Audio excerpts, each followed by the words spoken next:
listening to Somos Hollywood, a podcast where Latinos in film and TV talk about their recent projects and the ongoing fight for more inclusion in the industry. I mean, we're already here, and we're not going anywhere. So yeah, apúrense. We are ready. We are talented. We are Hollywood. Somos Hollywood. Hey, well, thank you so much, Jearnest, for taking the time. I really appreciate it. Thank you. No, thank you for having me. Thank you for, did you watch the film? Yes, I did. I wanted to start off by Thank you for watching the film. Yeah, of course. So tell me a little bit about going into a project like this and what kind of resonated with you about the story. I just loved the way that it was written. It just felt like a moment in life. It felt very real to life.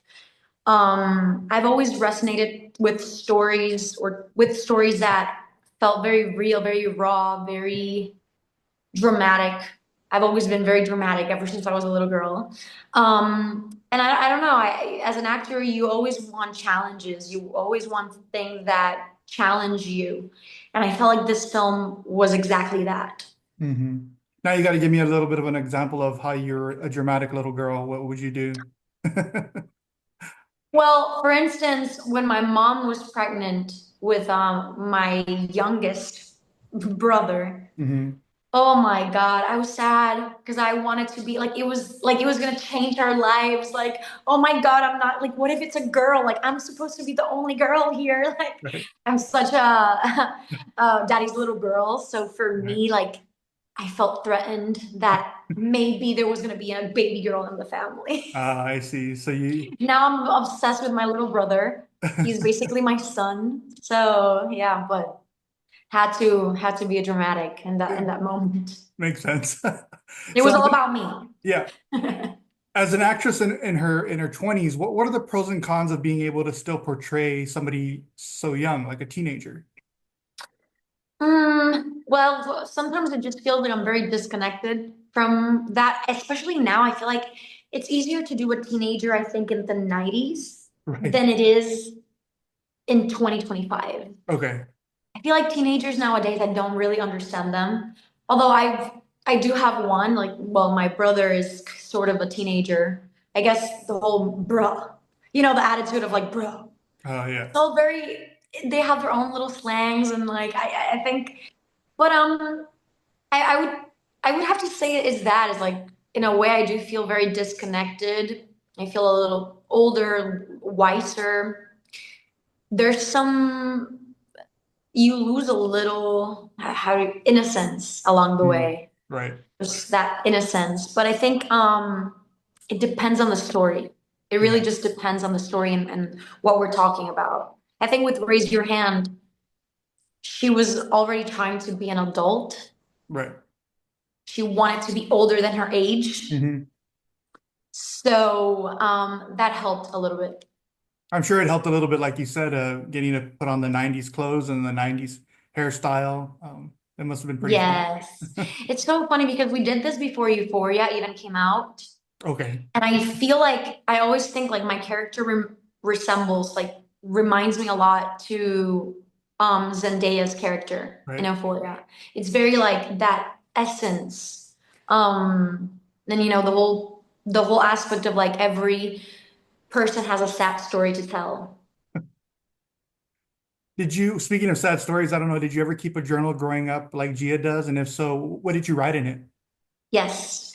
It's so funny. I still do. My name is Jearnest, and I play a lot with my name. Like, I always tell my audience or my fans, like, this is the journey. And I've always played around with the idea of potentially at some point publishing my book, and it's going to be called The Journal with my name, Journal, because I've actually written a lot. Like, I think it's my therapy. Even through my breakups, I've used like that therapy to overcome everything that I've dealt with, So I definitely I'm a pro journal. So you would just take those journals and kind of find the best of and then put them together in a book? Yes. That's I feel I have poetry. I have I feel very connected to her character because I am very similar to that. I love to write. I'm very poetic. very vulnerable. I love to be raw with my emotions and with what I'm dealing with. And I think there's so much beauty in being vulnerable. How would you react if somebody read it without your permission? Honestly, I'm an open book. Okay. I'm an open book, so I think one of my biggest purpose, I think about this a lot. I feel like one of my God-given purposes, if you can call it that, is to use my experiences to help others. Mhm. So I wouldn't mind if it helps someone. Okay. Yeah, that makes sense. Well, I Yeah. mean, speaking of that, I think this film is really going to help a lot of people, especially if they've experienced some of the things that Gia has. How did you confront the more violent aspects of the film? Like the one specific scene that I'm sure we're both thinking of is, for me, it must have been pretty emotionally jarring for you. So how did you get through that? Which scene are you talking about? The most violent scene of the film. The rape Mhm. scene? Right. Yes. I just want to ask because I don't want to assume. Oh, no, no, okay. Yeah. Because there's also like the police brutality and all of that. So Oh, right. it's crazy how much we told in this film. We did it even before the pandemic, before even the Right. George everything that has happened in the last few years. You just asked me what was the hardest thing to about doing these scenes. I guess, like, how did you confront those scenes as just a person? Like, were you able to, you know, I guess face them head on without, or what was your mindset going into them, I guess?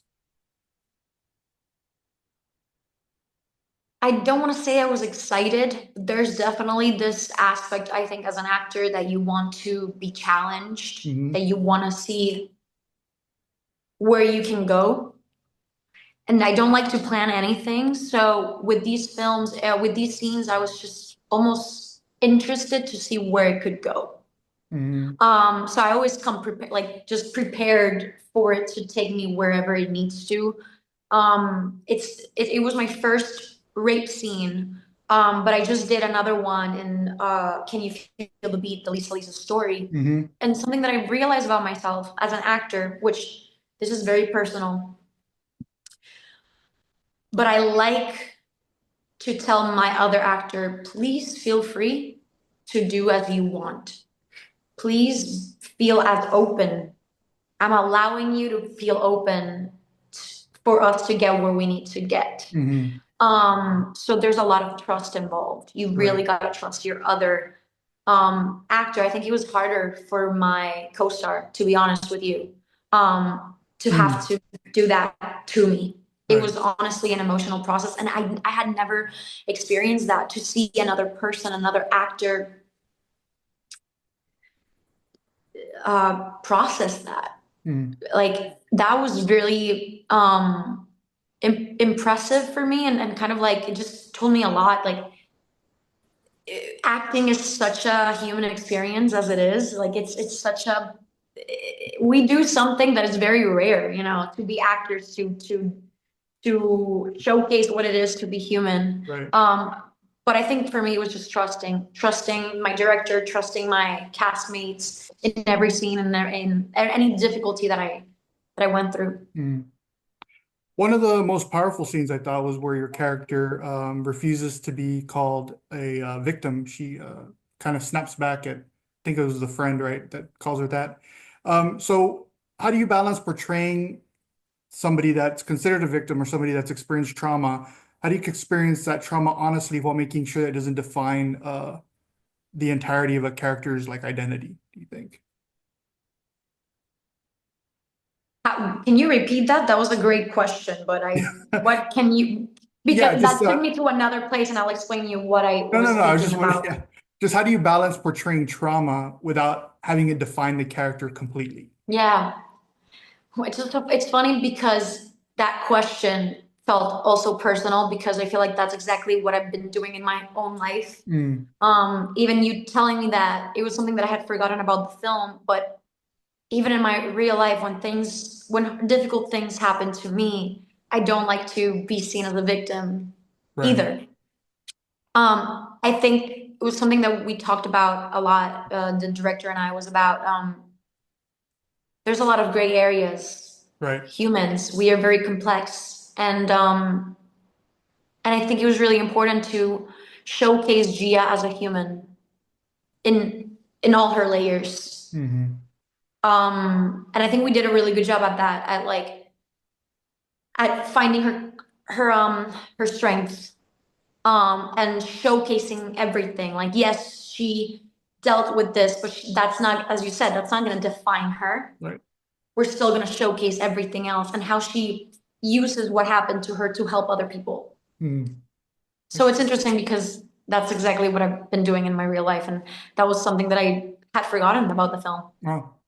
Yeah, I'm hoping that, when young audiences see it, especially young women of color, they take away something important about your performances, which is that I don't think, I think most of them would be, I'm not a counselor or anything, but I think people like young women wouldn't step up and call that out, call the toxic behavior out because they don't want to be labeled as that. So what would you say to young women who are afraid of that? Like if something like that happens to them, they don't want to speak out Of because, speaking up, correct. Yeah. to be honest with you, that's a very sensible subject, because I think that every person individually should choose what they feel comfortable with. Mhm. I personally would say always speak up. However, I understand, and I've even seen this with Lady Gaga, for example. She's dealt with that in real life, and she has chosen not to come forward and speak up. Mm. But that's probably best, or she feels best for her mental health and for her peace. I think that sometimes you got to deal with whatever happens in your life in your own personal way. I think there's strength in speaking up, and there's also strength in finding your courage in other ways. Mm. So I couldn't tell anyone to do it in my way, because at the end of the day, every person processes things differently and needs a different journey, a different healing journey. Right. What's one thing that you've learned about yourself as an actress while working on this film, do you think, that you didn't maybe realize that you had in your tool belt before this? About myself, I feel like just the strength that as a woman or as a human being, you don't realize how strong you are until you got to be strong. And I think that's some of the things that Gia and I, like, we're very similar. Like, no matter how many bad things happen in our lives, like, we still find a way to use them to inspire others, to use whatever bad thing happens and transform it. And I think that's definitely, like, it's crazy because, a couple of years have passed since I did the film, and I still feel very connected. And I realize how much of Gia still lingers in me. Yeah, that's what I was going to ask you, because this is such a heavy themed film. I would think it would be hard to let something like this go so quickly. To be honest, I always tell this in interviews, like, I don't consider myself a method actor, but it's really hard not to take things with you when you're acting. Like, you grow so much as a person when you are embodying someone else, whether you like it or not, consciously or subconsciously. Right. Like, you just automatically get transformed with whichever role you play. Right. It's Acting is like the weirdest psychologically, like, it's such a strange thing because you are manipulating your brain. You got to snap out of it, right? Yeah, you have to nowadays. Like, what I try to do is, like, I gotta be like, okay, I'm acting, okay, I'm done acting. Someone even, like, told me that, to do that, because yes, like, your brain doesn't know how to, like, that you're doing it. And with my last film, Can You Feel the Beat, that it was Lisa's story, I realized that it was causing me anxiety while I was doing the process. And this film did that too. Like, I would get home and I would be exhausted emotionally because I had to be Gia. Mm. There was no other way. I feel like for me, I gotta feel it. If For me, good acting is not pretending, is just being it. And Yeah. that's what it was. With all that emotion that you put into it, is it worth it all the time? Like I'm sorry? is it worth it all the time for you if it's that emotionally hard at times?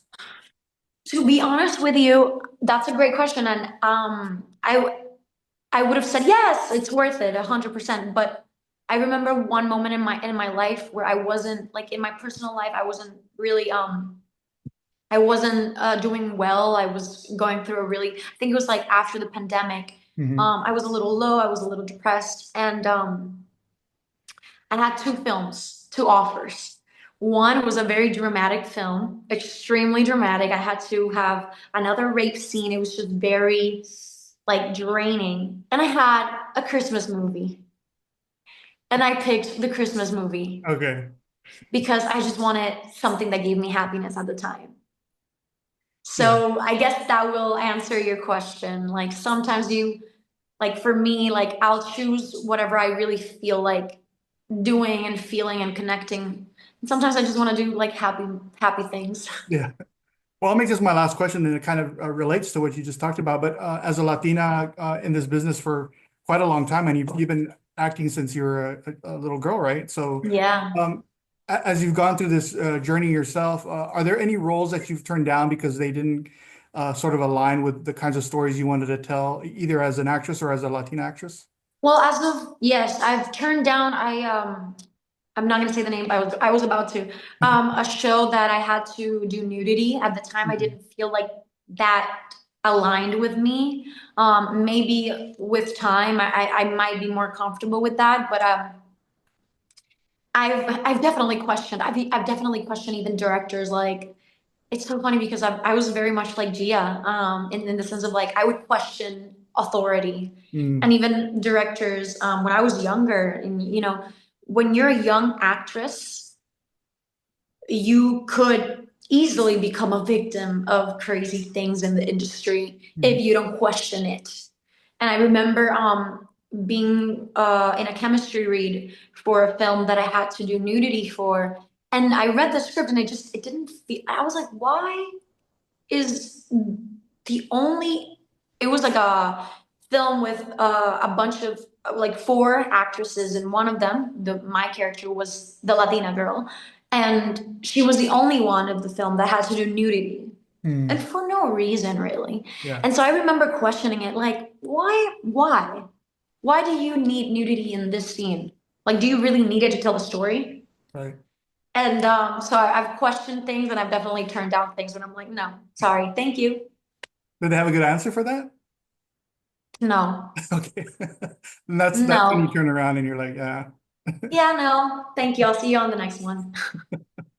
Yeah, that's great. That's great that you question things like that. I think most people that get the opportunity to even do a movie or a series are just like yes to everything, right? But And I understand it because you want to grab every opportunity that you get. I think that after a while, I realized, and this is more like a spiritual way of thinking, like what's for you, it's going to be for you, and you got to trust. And at the end of the day, you got to you got to look at yourself in the mirror at night and feel happy with what you see. And I think that's the most important thing for me. Like I want to make sure that I'm happy with myself and the decisions that I make. definitely.